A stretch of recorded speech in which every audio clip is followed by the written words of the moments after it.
Assalamualaikum warahmatullahi wabarakatuh. Sahabat semuanya, bertemu kembali dengan channel Diskusi Hukum. Di video kali ini saya akan membahas tema tentang tindak pidana pertanahan. Tindak pidana pertanahan yang dibahas adalah tindak pidana yang dilakukan sehubungan dengan hak atas tanah dan juga tindakan terhadap barang atau sesuatu yang ada di atas tanah. Oke, ya, lihat saja. Yang pertama yaitu adalah penyerobotan tanah. Ini diatur dalam pasal 6 Undang-Undang Nomor 51 PRP tahun 1960 tentang larangan pemakaian tanah tanpa izin yang berhak atau kuasanya.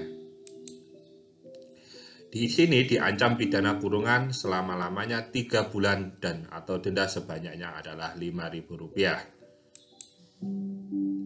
Dan ini adalah termasuk jenis pelanggaran, jadi bukan kejahatan ya. Perkara penyerobotan tanah ini diperiksa dengan acara cepat ya, karena di sini ancamannya adalah selama 3 bulan. Kita lihat perbuatan yang diancam dengan tindak pidana ini meliputi apa saja. Yang pertama yaitu memakai tanah tanpa izin yang berhak atau kuasanya yang sah. Jadi dia memakai tanah ya untuk digunakan tanpa izin dari pihak yang berhak atau kuasanya yang sah. Mengganggu yang berhak atau kuasanya yang sah di dalam menggunakan haknya atau suatu bidang tanah. Jadi mengganggu orang lain ketika menggunakan tanahnya ya. Yang ketiga yaitu menyuruh atau mengajak, membujuk atau menganjurkan dengan lisan atau tulisan untuk melakukan perbuatan memakai tanah orang lain tanpa izin atau mengganggu orang menggunakan tanah miliknya ya. Jadi di sini yaitu dengan menyuruh atau mengajak atau membujuk atau mengajurkan secara lisan ya. Tentu di sini adalah kepada orang lain. Dan yang keempat adalah memberi bantuan dengan cara apapun juga untuk melakukan perbuatan memakai tanah orang lain tanpa izin atau mengganggu orang menggunakan tanah miliknya. Ini 4 perbuatan inilah yang dikategorikan dengan penyerobotan tanah. Tindak pidana penyerobotan tanah biasanya bersinggungan dengan sengketa keperdataan. Yang harus diperhatikan dalam perkara ini adalah yang pertama, bukti kepemilikan tanah dari para pihak. Ya, ini harus dilihat yang melaporkan adalah punya bukti kepemilikan atau tidak, dan yang terlapor atau tersangkanya juga punya bukti kepemilikan atau tidak. Ini juga harus menjadi hal yang penting ya, dilihat dari penyerobotannya. Yang kedua, bahwa ini tidak boleh dengan alasan punya bukti kepemilikan langsung mengambil tanah orang lain. Ya, ini dengan berdalih dia memiliki bukti kepemilikan langsung mengambil tanah orang lain. Ini tidak boleh. Kita lihat yaitu kaidah hukum dari jurisprudensi dalam putusan Mahkamah Agung RI nomor 34 K/1993, yaitu diputus pada tanggal 9 Agustus 1997. Di sini ada suatu kaidah hukum yaitu seseorang yang mengaku berhak terhadap suatu barang yang dalam hal ini tanah tidak dapat mengambil atau menguasai dari penguasaan orang lain begitu saja atau bertindak main hakim, melainkan harus dengan prosedur hukum gugatan perdata. Ini artinya apa? Jika ada orang yang menguasai tanah dengan tiba-tiba datang orang dengan dalih bahwa tanah itu adalah yang sudah diambil, bisa jadi diterapkan dengan dijerat dengan pasal yaitu penyerobotan tanah. Selanjutnya yang tindak pidana terkait dengan tanah yang kedua adalah stelionat. Ya, ini diatur dalam pasal 385 KUH pidana dan biasanya ini dikenal dengan penipuan tanah. Ada juga yang berpendapat di sini adalah sebagai penggelapan tanah. Ini ada 6 kategori pidana yang semuanya diancam pidana penjara maksimal 4 tahun. Yaitu karena 4 tahun maka diperiksa dengan acara pidana biasa. Khusus pasal ini pelaku tidak bisa dikenakan penahanan karena ancaman hukumannya di bawah 5 tahun dan tidak memenuhi pasal 21 ayat 4 KUHP yang mana di situ adalah bisa dikenakan penahanan. Pasal ini tujuannya adalah untuk melindungi setiap hak atas tanah, baik hak milik, hak pakai, hak guna usaha, hak bangunan, ya, atau gedung bangunan dan tanaman di atasnya.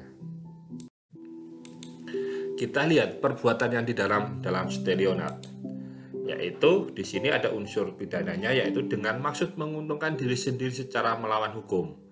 Jadi di sini niatnya dari pelaku ini adalah menguntungkan diri sendiri dengan secara melawan hukum. Yang kedua yaitu dengan adanya perbuatan menjual, menukarkan, membebani tanggungan atau jaminan, menggadaikan, menyewakan, menyerahkan, yaitu atas tanah orang lain atau benda di atas tanah tersebut. Ya. Jadi di sini satu melakukan perbuatan hukum atas tanah orang lain demi keuntungan diri sendiri.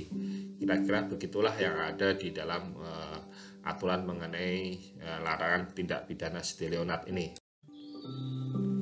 Kita lihat lagi dari kaidah hukum dari jurisprudensi, yaitu dalam putusan Mahkamah Agung RI nomor 104 K garis miring KR 1973 tanggal 28 Agustus 1974. Di sini ada suatu kaidah hukum, yaitu meminjam sebidang tanah dari yang berhak guna digarap satu musim, tetapi setelah waktu tiba untuk mengembalikannya pada yang berhak, tidak dikembalikannya, malahan dijual musiman kepada orang lain, yaitu di sini dipersalahkan dengan melanggar pasal 385 ke-4 KUH pidana. Artinya apa? Jika ini ada tanah orang lain tetapi ada dijual atau dipinjam dialihkan ke orang lain, baik itu dengan jual beli musiman, gade ataupun dengan sewa menyewa, di sini adalah melanggar ketentuan pasal 385 KUHP, yaitu tentang Stelyonad. Tindak pidana yang ketiga yaitu adalah menghilangkan batas pekarangan. Di sini diatur dalam pasal 389 KUH pidana, yaitu diancam dengan pidana penjara maksimal 2 tahun dan 8 bulan. Di sini diperiksa dengan acara pidana biasa. Pelaku juga tidak bisa dikenakan penahanan karena di sini tidak memenuhi pasal 21 ayat 4 KUHP. Kita lihat di sini unsur tindak pidananya dari pasal 389 KUH pidana, yaitu adalah sebagai berikut. Yang pertama yaitu dengan maksud untuk menguntungkan diri sendiri atau orang lain secara melawan hukum. Jadi di sini ada keuntungan, yaitu maksudnya untuk diri sendiri atau orang lain. Tindakannya adalah menghancurkan, memindahkan, membuang atau membuat tak dapat dipakai sesuatu yang digunakan untuk menentukan batas pekarangan. Jadi di sini ada suatu batas pekarangan dihancurkan, dipindah, dibuang atau dirusak, ya, intinya tidak dapat dipakai di sini. Di sini berarti sudah masuk kategori dari dalam tindak pidana pasal 389 KUH pidana. Kita lihat bahwa maksud pekarangan ini artinya adalah sebidang tanah yang digunakan segala jenis tujuan. Bisa itu sawah, kebun atau taman, ya. Ini yang dimaksud dari pasal 389 KUH pidana. Selanjutnya yaitu terkait dengan tindak pidana terkait dengan tanah, yaitu pasal yang keempat, mengganggu keamanan rumah. Di sini diatur dalam pasal 167 ayat 1 KUH pidana, diancam pidana penjara selama 9 bulan. Di ayat 3 juga di sini di pasal 167 ini mengatur ada unsur pemberatan, yaitu jika ada ancaman atau sarana untuk menakuti, ancaman hukumannya menjadi 1 tahun 4 bulan.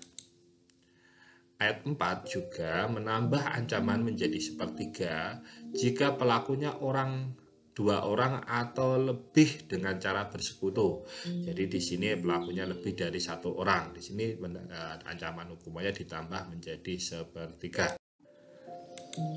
Baik, kita lihat unsur tidak pidana dari pasal 167 KUHP dalam pasal 1, 2, dan 3 adalah yang pertama yaitu masuk dengan paksa ke dalam rumah, atau di sini tidak segera meninggalkan rumah atau pekarangan tertutup atas permintaan yang berhak. Ya.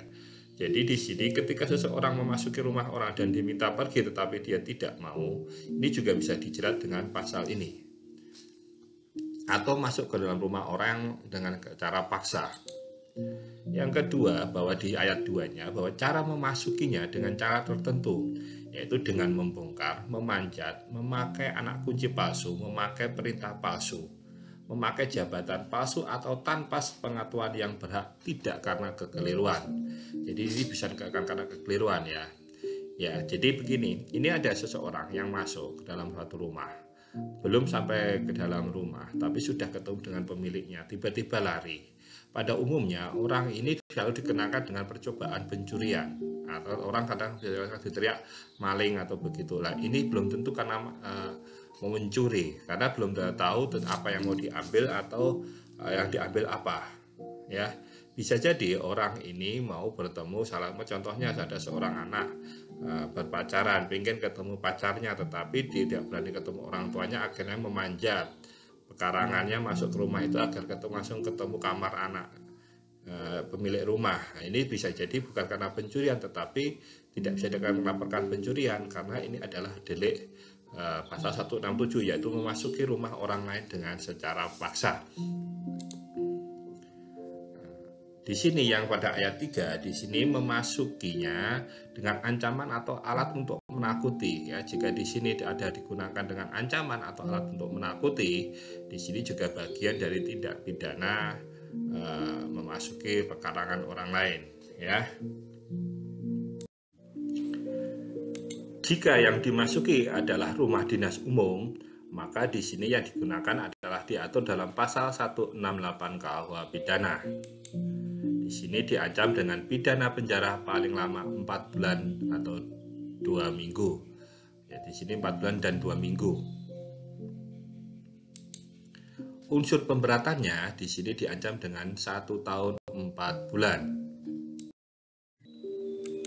Baik, sekarang adalah tindak pidana yang kelima terkait tanah, yaitu tentang pemalsuan surat.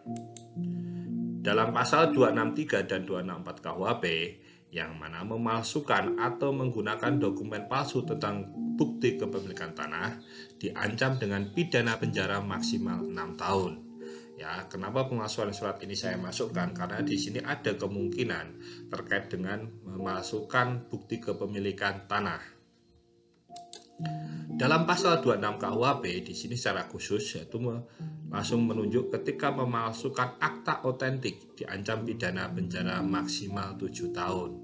Ya, kalau akta otentik ini sebagai bukti kepemilikan tanah, ya kan, atau bukti untuk memperoleh tanah, ya maka di sini ada ancaman pidananya yaitu selama 7 tahun. Di sini jelas diperiksa dengan acara pemeriksaan pidana biasa, sehingga pelaku bisa dikenakan penahanan karena memenuhi pasal 21 ayat 4 KUHP.